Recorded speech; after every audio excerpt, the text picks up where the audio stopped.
You ever notice how the people who scream loudest about freedom are the ones holding the leashes? The American dream, that glittering promise they sold you, came with a microchip and a tracking number. Every dollar you earn, every purchase you make, every step you take leaves a digital breadcrumb trail leading straight back to your throat. And the beautiful part, the truly artistic part of this con, is that you built the cage yourself. You signed the forms. You downloaded the apps. You posted the photos. You handed them everything they needed to own you, and you did it with a smile because they convinced you it was convenient. But here's what they don't tell you in the glossy commercials and the feel-good LinkedIn posts. There was a time, not so long ago, when a man could disappear. Not because he was a criminal, not because he was running from the law, but because invisibility was still possible in America. Because privacy wasn't a luxury, it was the default setting of existence. Those days are gone, or are they? The trap didn't spring overnight. It took decades of careful engineering, generations of conditioning, the slow, patient work of turning citizens into data points. You want to understand how deep this goes? Let me take you back to a moment in American history that they conveniently forget to mention in high school civics class, 1933. The middle of the Great Depression. Franklin Roosevelt is president, and he's about to pull off one of the smoothest robberies in human history. Executive Order 6102. With the stroke of a pen, Roosevelt made it illegal for American citizens to own gold. Not illegal to steal gold. Not illegal to hoard gold in some Scrooge McDuck fantasy vault. Illegal to own it at all. The government demanded that every American turn in their gold coins, their gold bullion, their gold certificates, and accept paper dollars in return at a fixed rate, $20.67 per ounce, and most people did it. They lined up at banks across the country and handed over the one thing that had held value for 5,000 years of human civilization. They traded metal for promises printed on paper. But here's where it gets beautiful, in that sick way that only government theft can be beautiful. Once the gold was safely locked away in Fort Knox, once the American people no longer had any, Roosevelt revalued gold to $35 per ounce. Overnight, the government made itself richer by devaluing the currency they'd just forced onto everyone. It was a magic trick, a wealth transfer of biblical proportions. And the American people barely made a sound. They were too hungry, too scared, too desperate to fight back. But some people saw it coming. There were men who never turned in their gold, who buried it in their backyards, who hid it in the walls of their houses, who moved it to safety before the trap could spring. These weren't criminals. They were students of history. They'd seen what governments do when they're desperate. They knew that the social contract, that fairy tale about mutual obligation between the state and its citizens, gets shredded the moment the state needs your wealth more than it needs your consent. Those men understood something profound. The government's power to control you is directly proportional to how much they know about you. And back then, they didn't know much. There was no social security number tattooed into every transaction. No centralized database tracking your purchases. No satellites photographing your backyard from space. If you wanted to be invisible, you just had to be quiet. You paid in cash. You kept your mouth shut. You minded your own business. The government could pass all the laws it wanted, but if they couldn't find you, couldn't track you, couldn't prove what you owned, those laws were just words on paper. Fast forward to 1953. The war is over. America is fat and happy and building suburbs as fast as concrete will dry. The interstate highway system is about to connect every corner of the nation. Television is putting the same images into millions of homes simultaneously. Credit cards are being invented in boardrooms in New York. And in the basement of the Social Security Administration, something else is happening. Something quiet. They're starting to realize that those 9 little digits, that number they told you was just for retirement tracking, could be used for so much more. It started innocently enough, or at least that's how they sold it. The Social Security number was created in 1936 as part of Roosevelt's New Deal, a way to track workers for the new retirement system.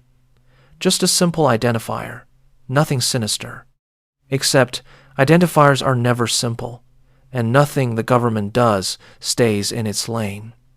By the 1960s, banks started asking for your Social Security number. Then employers, for everything, not just payroll. Then landlords. Then utility companies. Then credit agencies.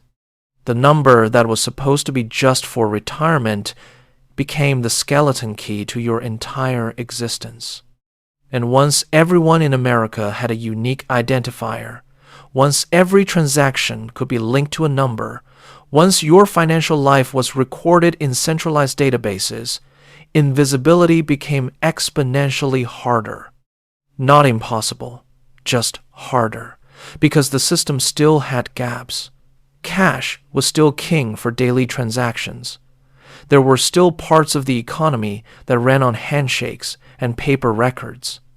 You could still move through the world without leaving much of a trail if you were careful, if you were smart, if you understood the game. But the architects of the system understood something else. They understood that you can't force people into surveillance. You have to make them want it. You have to make them demand it. You have to convince them that being tracked is actually liberation. Enter the credit card. What a beautiful weapon. They didn't sell it as surveillance. They sold it as freedom. The freedom to buy now and pay later. The freedom to travel without carrying cash. The freedom to live beyond your means and worry about the consequences tomorrow. And Americans ate it up like candy because it felt like power. It felt like moving up in the world. The ability to walk into a store and buy something you couldn't afford was intoxicating. It was the democratization of debt, and debt is control wearing a smile. Every time you swiped that card, you were creating a record, a timestamp, a location, a list of what you bought and when and where. You were building a profile of your life, your habits, your desires, your weaknesses, and you were doing it voluntarily, eagerly, because it was convenient. The credit agencies watched and learned and grew fat on data. Equifax, Experian, TransUnion. These weren't banks. They were information brokers. They existed for one purpose only, to know everything about your financial life and sell that knowledge to anyone willing to pay. They tracked every loan, every credit card, every late payment, every address change. They built a shadow version of you made entirely of numbers and risk assessments. And then they sold access to that shadow to landlords and employers and insurance companies and anyone else who wanted to peer into your life before deciding whether you were worthy. This is the machine. This is the system they built while you were busy working and consuming and dreaming about retirement. A vast, interconnected web of tracking and monitoring and recording, all of it justified by convenience and safety and progress. But let's be clear about what it really is. It's a digital leash. Every bank account ties you to the banking system, which reports to the government. Every credit card creates a transaction history that never dies. Every loan puts your name in a database that follows you forever. Your phone tracks your location every second of every day. Your car has a GPS chip. Your smart TV listens to your conversations. Your social media posts build a psychological profile more accurate than anything a human interviewer could create. You are the most surveilled, most tracked, most documented generation in human history, and most of you have no idea how deep it goes, because you've never known anything else. You think this is normal. You think privacy is what you do in the bathroom, not realizing that even there, your phone is 3 feet away, logged into a dozen apps, all of them vacuuming up metadata and selling it to the highest bidder. The question isn't whether you're being tracked. You are, constantly, completely. The question is whether you care. And if you do care, whether you're willing to do what it takes to slip the leash. Because here's the thing they don't want you to understand. The system is powerful, but it's not omnipotent. It has limits. It has blind spots. It relies on your compliance, your participation, your willingness to keep feeding it data. Stop feeding it, and you start to disappear. Not all at once. Not completely, but enough. Enough to reclaim some measure of autonomy in a world designed to eliminate it. So how do you do it? How do you build a life they can't track in a surveillance state that sees everything? You start by understanding the terrain. You start by recognizing that there are 2 economies operating simultaneously in America: the visible economy and the invisible one. The visible economy is where most people live. It's the world of direct deposits and automatic bill pay and credit scores. It's the world where everything is documented and recorded and reported, where you trade convenience for transparency, where you let the system see everything because seeing everything is the price of participation. The invisible economy is smaller, quieter, harder to access, but it still exists. It's the world of cash transactions and barter and private sales. It's the world where people still shake hands and look each other in the eye and make deals that never touch a computer. It's not illegal. It's just invisible to the surveillance apparatus because it doesn't leave the kind of trails the system is designed to follow. The first principle of invisibility is simple. Minimize your digital footprint. Every account you open, every card you swipe, every app you download is a window into your life. Close the windows you don't need. Pay cash whenever possible, not just for small purchases, for everything you can. Rent from a private landlord who will take cash or money order instead of requiring direct deposit and background checks through corporate property management. Buy your car from a private seller and register it in a state with minimal reporting requirements. Use prepaid phones bought with cash instead of contract smartphones tied to your identity. Banking becomes the challenge.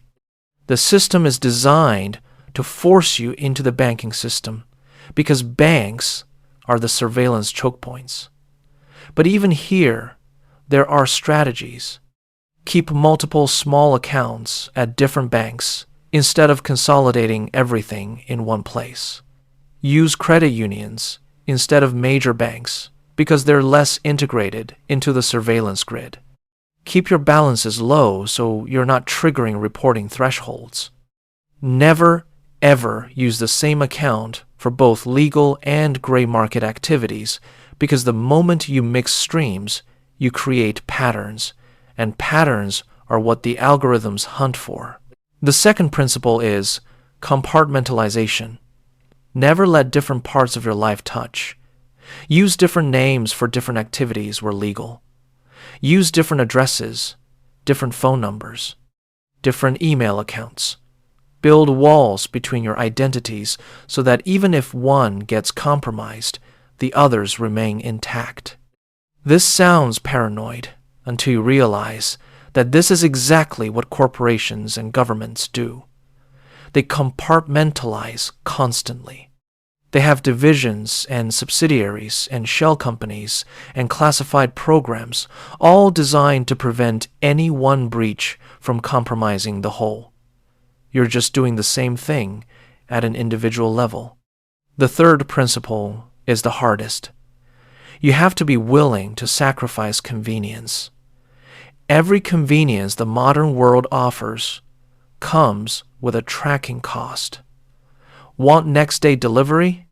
That requires an Amazon account with your address and payment info and browsing history. Want to hail a ride with your phone? That requires a Uber account tracking every trip you take. Want to stay connected with friends across the country? That requires social media platforms that harvest every click and like and comment and build predictive models of your behavior. The invisible life is inconvenient. It means driving across town to buy something instead of ordering online. It means carrying cash instead of tapping your phone.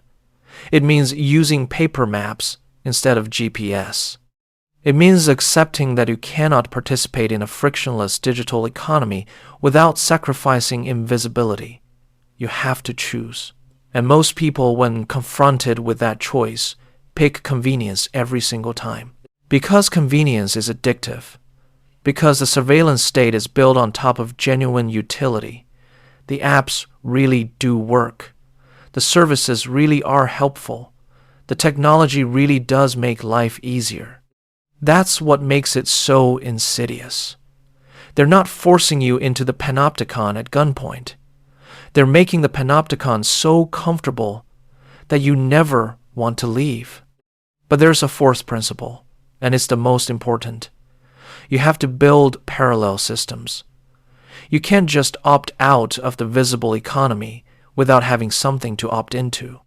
This means creating relationships outside the system, trading skills instead of currency, bartering goods, building networks of people who understand what you're doing and why. Finding communities where cash is normal and privacy is respected and asking questions is considered rude. These communities still exist. They're just hidden from view because they don't advertise and they don't trust outsiders. You have to earn your way in. You have to prove that you're not a cop, not a Fed, not a journalist looking for a story. You have to demonstrate that you understand the value of discretion. This takes time. It takes patience. It takes a fundamental shift in how you think about economic relationships. The irony is that the skills required to live invisibly in 2026 are the same skills your great-grandparents took for granted in 1926. The ability to fix things yourself instead of hiring specialists. The ability to grow food, preserve food, cook food from scratch. The ability to negotiate face-to-face instead of through apps and intermediaries. The ability to assess people based on their character and their handshake instead of their credit score. These were normal skills once. Now they're revolutionary acts. Now they're the skills of resistance. Because every skill you master is a dependency you eliminate. Every dependency you eliminate is a piece of leverage the system loses over you. Here's what they don't tell you in the TED Talks and the business magazines and the financial advice columns. The reason they want you dependent isn't just economic. It's psychological. A dependent person is a controllable person. A person who relies on the system for food, for shelter, for income, for entertainment, for social connection, for everything, will never truly challenge the system because challenging it means risking everything. But a person who can feed themselves, house themselves, entertain themselves, connect with others outside digital platforms, that person is dangerous. Not dangerous in a violent sense. Dangerous in an autonomous sense. They can't be controlled because they don't need permission to exist. They can't be canceled because they were never online. They can't be deplatformed because they were never on the platform. They can't be debanked because they barely used banks to begin with. This is the art of being invisible. Not disappearing completely, which is functionally impossible unless you're willing to live off-grid in the woods eating squirrels, but becoming difficult to track, expensive to monitor, not worth the effort to surveil, sliding into the gaps of the system, operating in the blind spots, living quietly enough that the algorithms pass over you because you're not generating enough data to be interesting. It's the modern equivalent of what those men in 1933 did with their gold. They didn't fight the government. They didn't protest or petition or vote for different representatives. They just quietly refused to comply and hid what was theirs where it couldn't be found. The machine is powerful, but it's not all-seeing. It relies on nodes and networks and choke points. Cut the connections to those choke points, and you fade from view.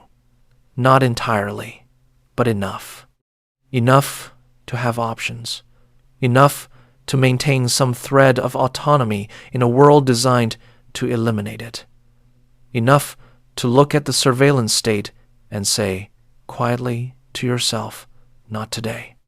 This isn't about paranoia. It's about understanding the game that's being played and deciding whether you want to keep playing by their rules. Most people will.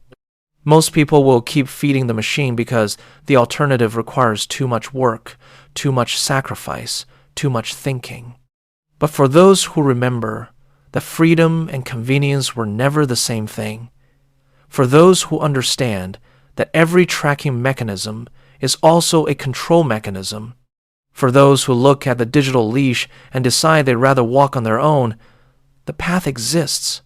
It's narrow, it's difficult, it's lonely sometimes, but it's there.